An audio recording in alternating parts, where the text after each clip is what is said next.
राघव की शादी की बात जगह जगह चल रही थी, लेकिन किशोरी लाल जी को कोई लड़की पसंद ही नहीं आती थी। और उसकी एक ही वजह थी, किशोरी लाल जी का लालची होना।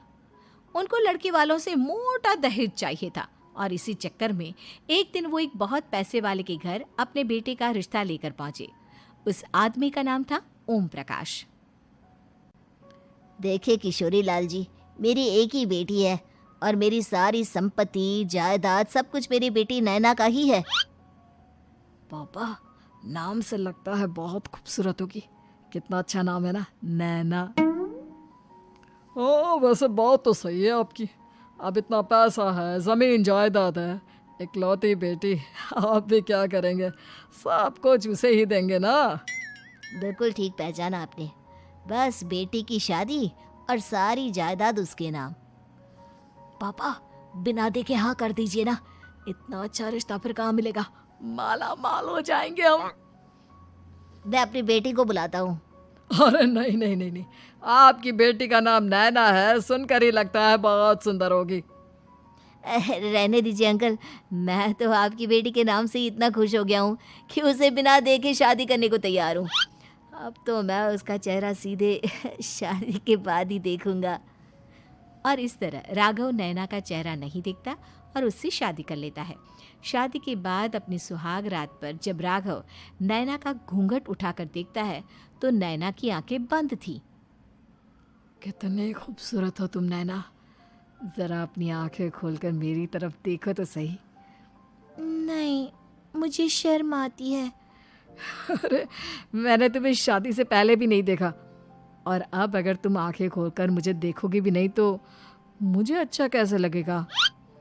इससे पहले कि नैना अपनी आंखें खोलकर राघव की तरफ देखती, अचानक से लाइट चली गई और राघव नैना को पूरी तरह से देख भी नहीं पाया।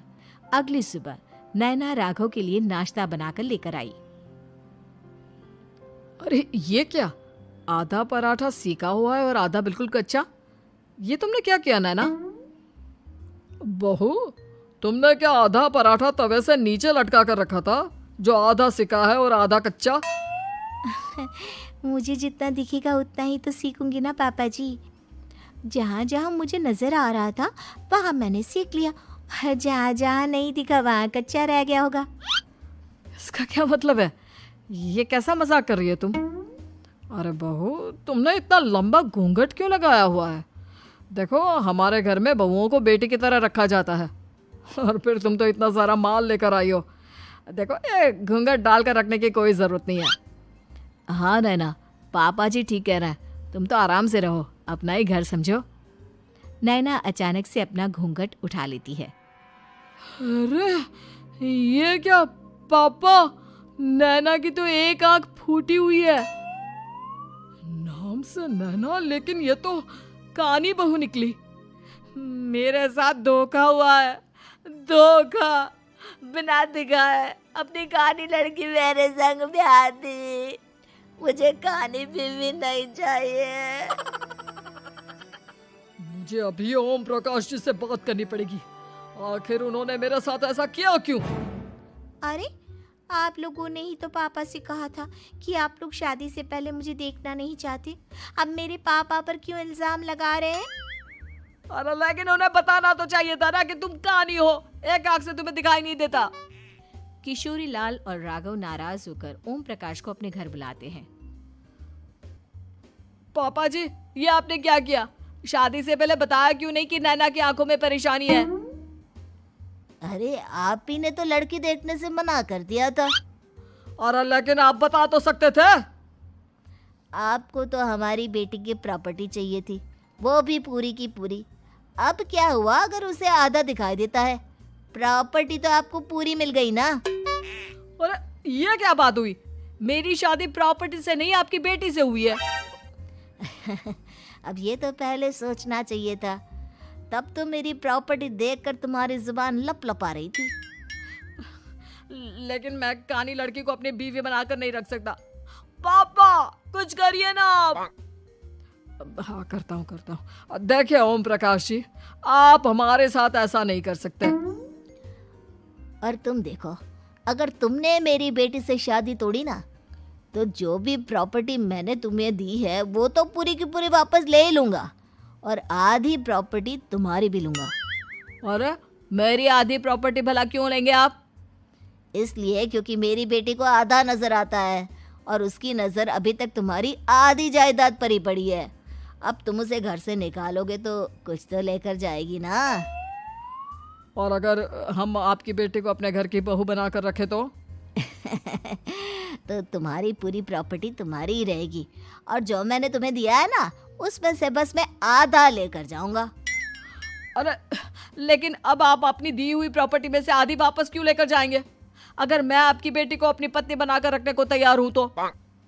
इसलिए ताकि भविष्य में अगर तुम मेरी बेटी को धोखा दो तो उसके पास कुछ तो रहे जो पति का हो। वैसे मेरे पास तो बहुत कुछ है लेकिन अपने पति की कोई निशानी तो उसके पास होनी चाहिए ना। अब अगर तुमने मेरी बेटी को कहानी कहा तो तुम्हें प्रॉपर्टी भी कहानी ही मिलेगी, पूरी नहीं। जमाए राजा। किशोरी लाल और राघव समझ चुके थे कि वो बुरी तरह फंस चुके हैं और अब उनके पास वहां से निकलने का कोई चारा नहीं है। अब समझ में आया ना, लालच बुरी बला होती है।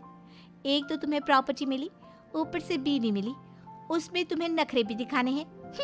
आए बड़े, चुपचाप बैठो दोनों। कुछ दिनों के बाद नैना राघव की कार लेकर बाजार घूमने निकलती है और जब कार लेकर वापस आती है, ये क्या?